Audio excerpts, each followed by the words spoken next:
ఒకవైపు రాజకీయాల్లో సంస్కారం మర్యాద గురించి మాట్లాడతారు, నీతులు చెబుతారు. మరోవైపు ప్రత్యర్థులపై అసభ్య పదజాలం ఉపయోగించిన నాయకులను సమర్థిస్తున్నారు. ఆయన ఎవరో కాదు, డిప్యూటీ సీఎం పవన్ కళ్యాణ్. మాజీ ముఖ్యమంత్రి వైఎస్ జగన్మోహన్పై జనసేన ఎమ్మెల్యే పంతం నానాజీ చేసిన వ్యాఖ్యలను ఖండించకుండా పవన్ కళ్యాణ్ సమర్థించడం రాజకీయంగా చర్చనీయాంశమైంది. గతంలో దళిత ప్రొఫెసర్ ఘటనలోనూ, ఇప్పుడు మాజీ సీఎం వైఎస్ జగన్పై చేసిన వ్యాఖ్యల విషయంలోనూ పవన్ వైఖరిపై విమర్శలు వెల్లువెత్తుతున్నాయి.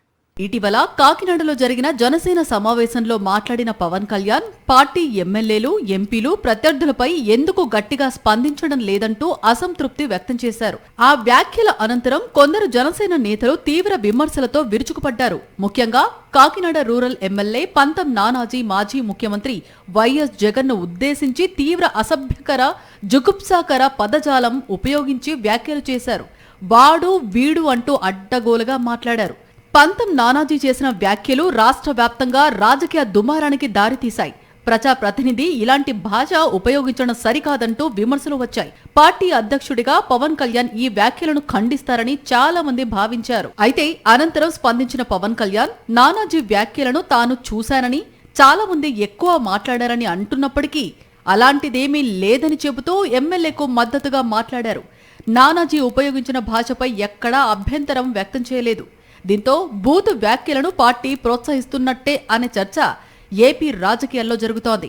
జనసేన అధికారంలో ఉన్నందున ఎంత తీవ్రంగా మాట్లాడినా నాయకత్వం అండగా ఉంటుందనే సంకేతం ఎమ్మెల్యేలకు వెళ్తోందని రాజకీయ విశ్లేషకులు అభిప్రాయపడుతున్నారు. ఇదే ఎమ్మెల్యే పంతం నానాజీ గతంలో కాకినాడ మెడికల్ కాలేజీకి చెందిన ఒక దళిత ప్రొఫెసర్తో వివాదానికి దిగారు. ఆయనపై దాడి చేశారు. ఆ సందర్భంలోనూ పవన్ కళ్యాణ్ పంతం నానాజీకి మద్దతుగా నిలిచారని విమర్శకులు గుర్తు చేస్తున్నారు. అప్పట్లో కూడా పార్టీ పరంగా ఎలాంటి చర్యలు తీసుకోలేదని వారు చెబుతున్నారు.